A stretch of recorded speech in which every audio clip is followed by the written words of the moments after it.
In this video, you will learn how to archive and restore cards and lists in Placker. If there's a card that you don't want to keep in your Placker board, click that card, and on the panel, click the three dots to open more options. You can select if you want to copy, archive, or delete a card. If you select delete a card, this will remove it from your board and you can't reverse this action. But if you click archive, it will be stored so you can restore it later. For example, if you have changed your mind and want to bring that card back again, click more on the top right corner, scroll down and select Restore from Archive. This will open a list with all the cards that you have archived, where you can click the unarchived card icon. After a few seconds, the card will appear again on your board. You can use the same process to archive or delete a list. When you click a list, click the More Options button and delete the cards or the whole list. This way, you can delete your data permanently or make it available to be restored later. In this video, you'll learn more about board view in Placker. On Placker overview page, you can click a board to open, and the board view is loaded by default. You also have Gantt view and track. Placker's board view is similar to other softwares such as Trello, but it allows you to do great things. First of all, when you click a card, you have a panel that will be opened on your right hand side, where you have access to the attributes that also exist on Trello, such as members and labels. But if you click Show Empty Attributes, you have a big variety of attributes that you can fill. For example, you can compare planned dates and actual dates, efforts, story points, budget, and you can also create your own custom attributes. In this example, we are using revenue as a number custom attribute, contract deadline as a custom date attribute, and inform as a member attribute. In addition to that, based on the attributes that you already have on your cards, you can click Set Layout and see a different structure of lists, such as List by Member, which will show you a list for each member on your team so you know exactly which person is doing each card,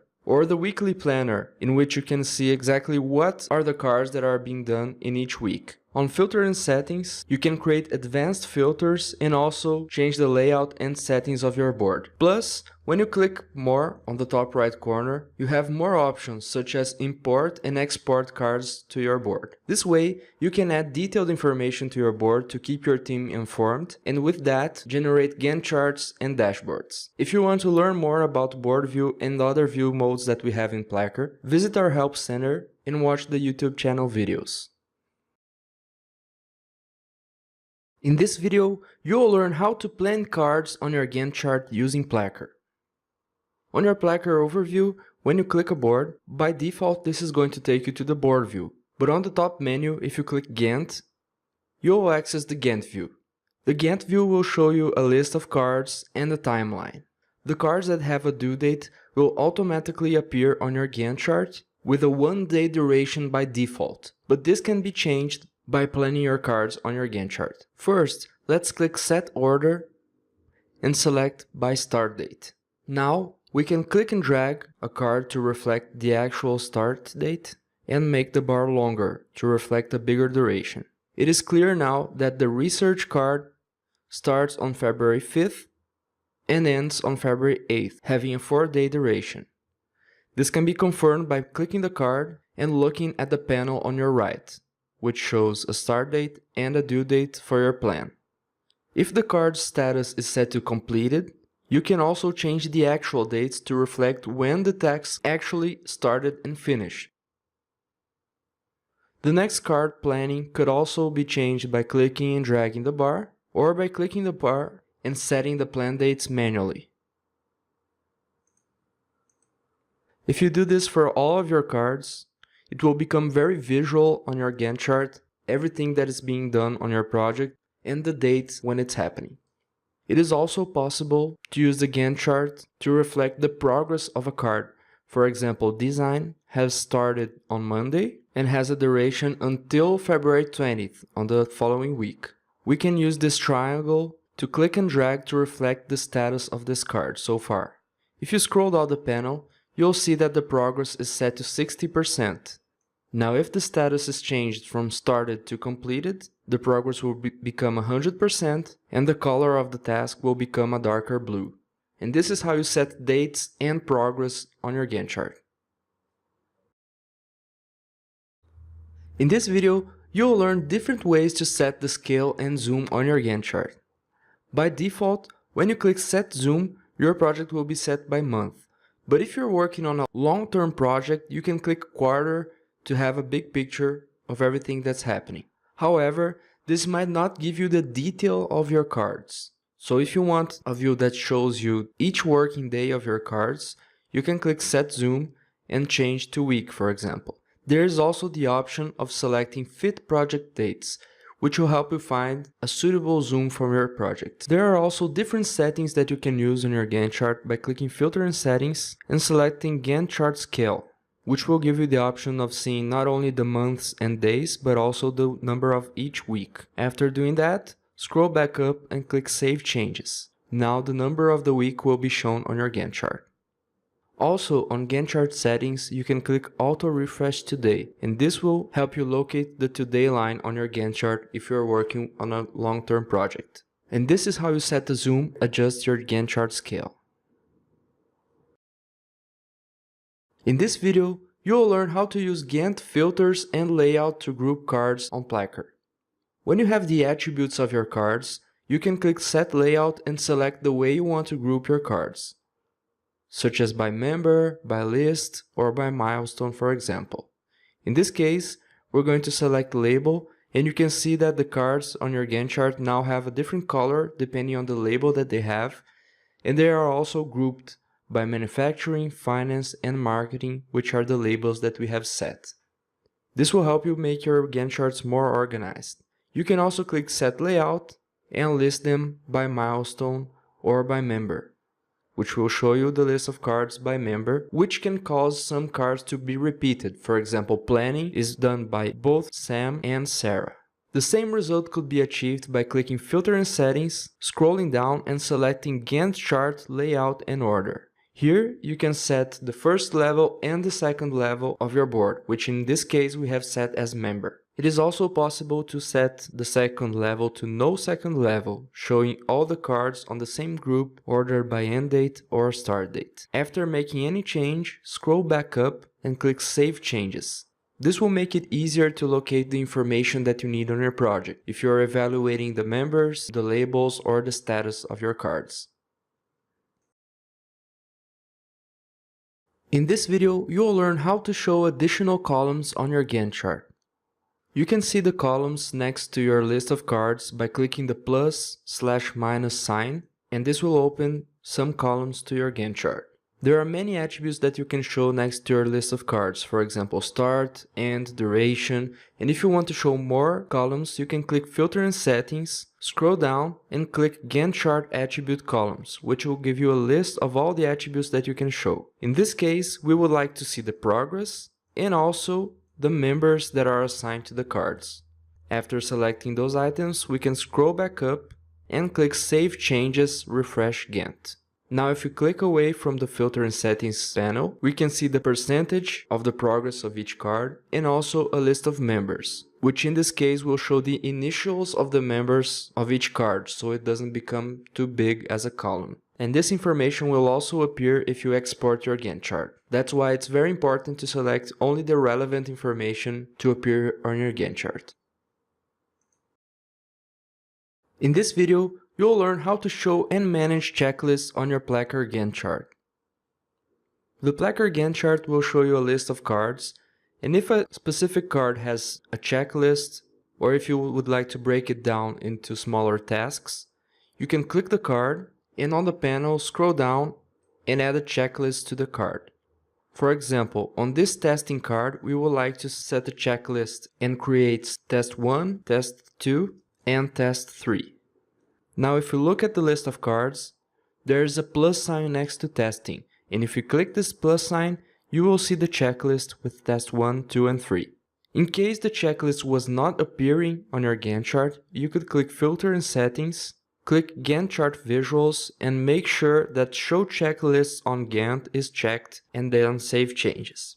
The interesting thing about adding your checklist to the Gantt chart is that you can not only see what are the tests, but also you can manage them as if they were regular cards. by setting start and end dates to each test. For example, test 1 will be from March 5th to March 8th. Then we can add a dependency to test 2, which will also have a duration of 4 days, and then a dependency to test 3, which will also have an increased duration. Notice that the testing card had his duration updated based on the cards that are a part of the checklist. It is also possible to click the checklist item and manage it on the panel on your right hand side. For example, changing the due dates or changing the status from open to completed.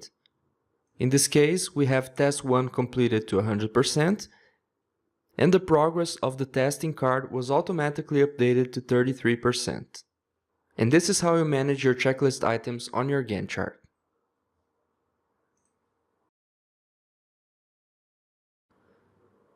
In this video, you will learn how to set dependencies on Placker. It is very common in our projects when we have to finish a card before we can start working on another.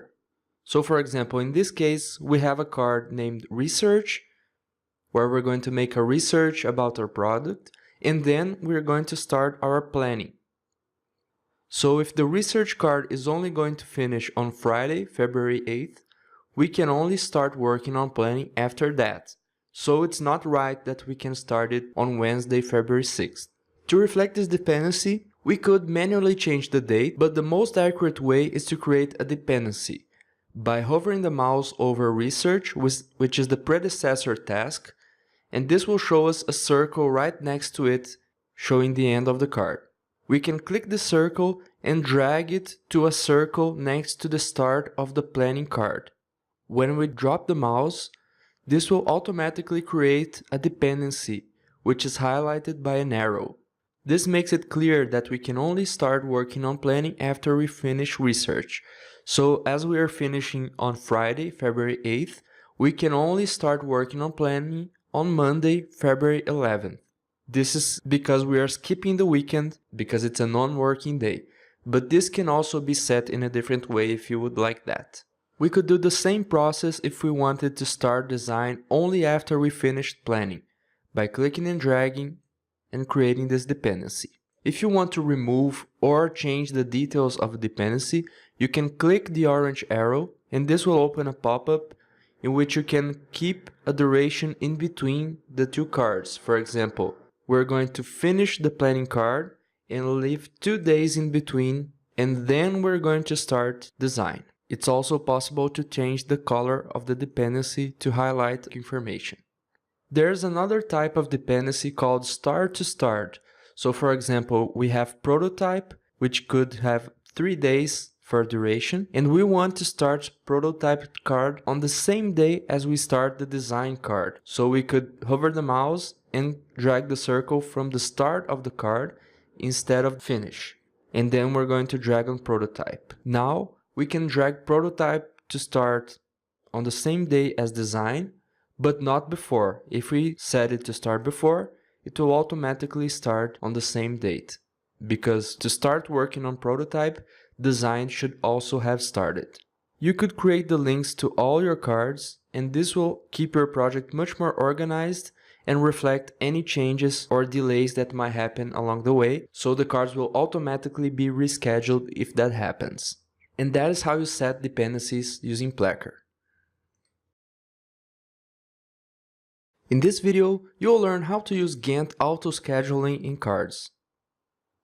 By default, when you have a dependency, such as a start to finish dependency, when we need to finish testing before we can start accounting, it is possible to move accounting to start on a different date if it's after testing. But if we want to drag to start it before testing has finished, it will automatically schedule accounting to start only after testing is finished. But you can change this restriction by clicking the card, scrolling down the panel, and unchecking Auto Schedule this card. Now, if you move accounting card back, the dates will be changed normally. Now, if you check Auto Schedule this card back and make a change to any date, it will only start after testing has finished again. Now, if you want to strictly apply the scheduling so the card doesn't start after testing has finished, for example, starting 3 days after, you can click Filter and Settings, selecting Enable Auto-Scheduling and use Strict Auto-Scheduling. Then scroll up and click Save Changes. When you set Strict Auto-Scheduling, if there is a card that is the predecessor and you move that card to finish and start before the planned date, this will bring the successor back and not leave it to start 2 days after it has finished. So this is useful if you want your successor tasks to be moved ahead automatically when the predecessor task starts before.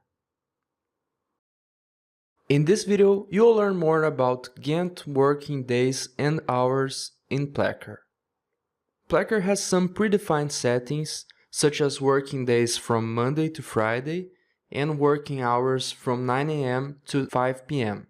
If you want to customize this information to have a precise working hours detail on your cards, you can click Filter and Settings and select Work Days/Hours and Calendar. Then click the button View Board Plan Settings. This pop-up will show the workday settings, where you can check if Sunday and Saturday are workdays or not. And you can also select the number of hours per workday. The default is 8 hours, but you can click and select any number from 1 to 23 hours.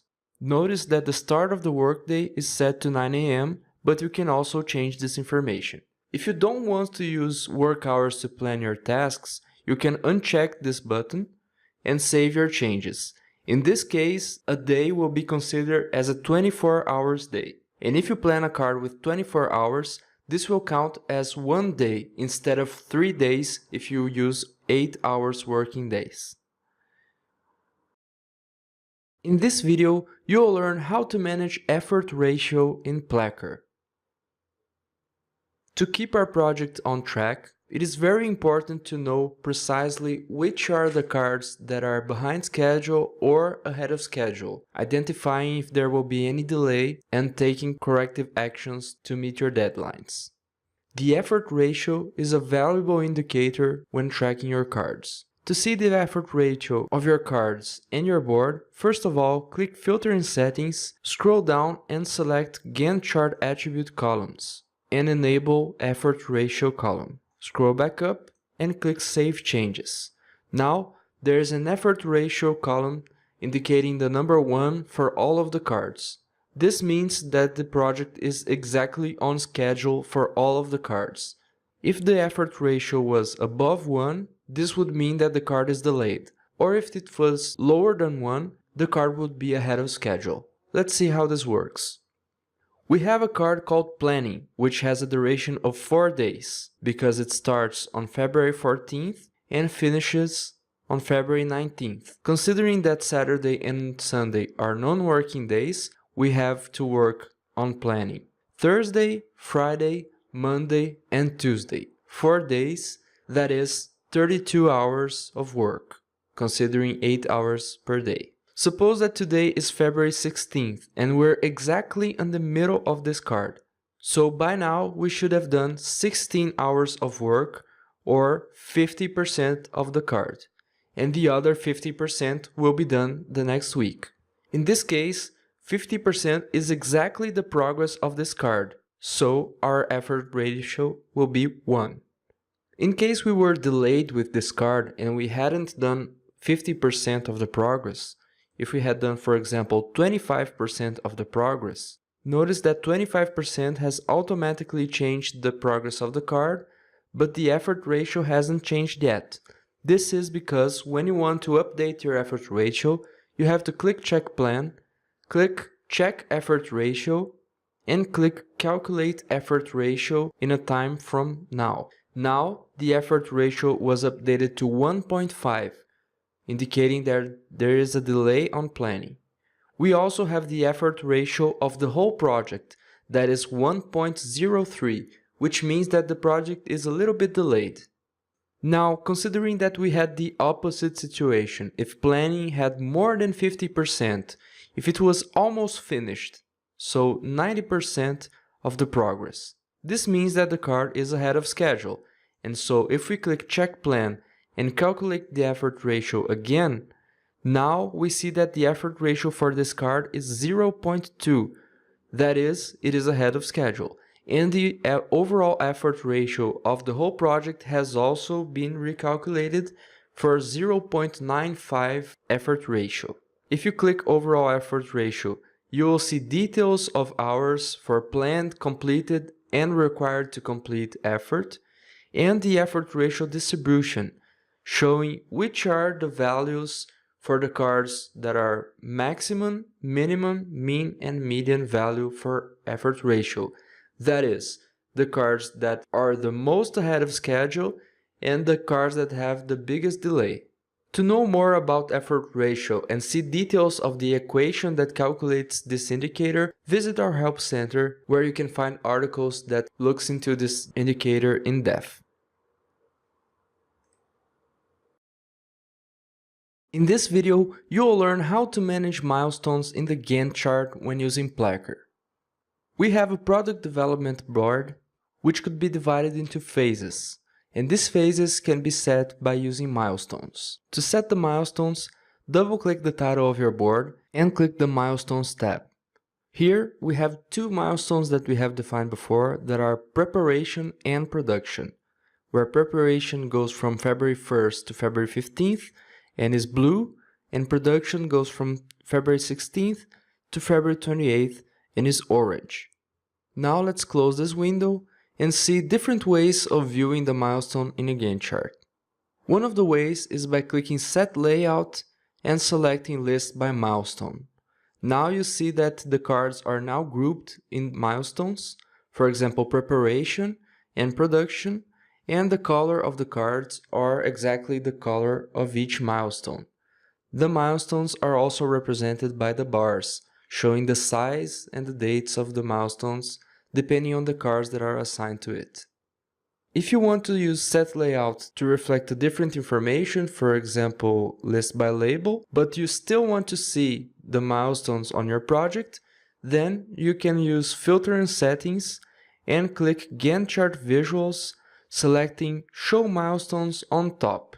Then scroll back up, click Save Changes, and now you'll see that in addition to the product development board with all of its cards, you also have a milestones list with preparation, production, and the bars represented on top of the cards. When using milestones on top, you can click the milestone bar and make changes using the panel.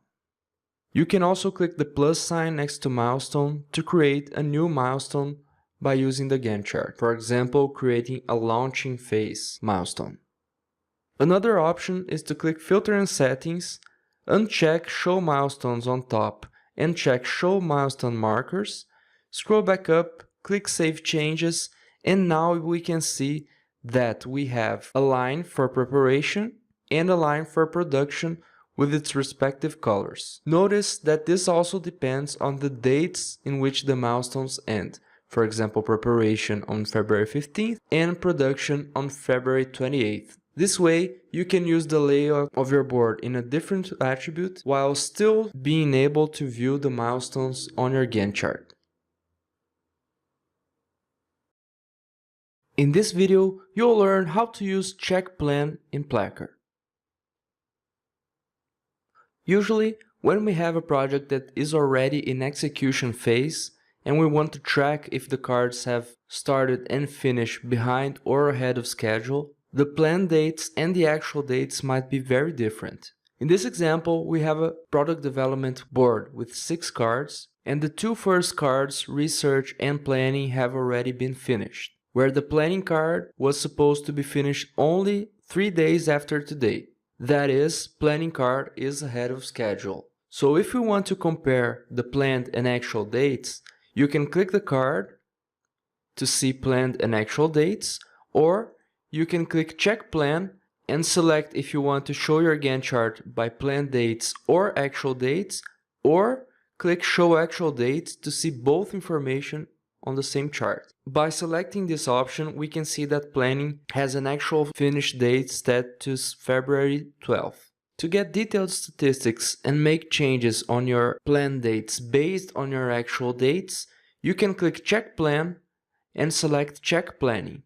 Then click Check Planning to update your progress, and you can view your results based on plan status, which will show the planned cards, or progress if you want to see the number of open cards, which we have 4 right now, and completed cards, that are research and planning. We can see that we have 2 cards here that have started early, so we can click this button and then we will have some options such as move to actual start, in which we will change the plan date to match the actual date. So if you click, look what happens in your Gantt chart to the actual start date. It will automatically be moved. Now the same thing can be done for the completed late cards by clicking complete late and update plan end date time to each of your cards, so they will match the plan dates.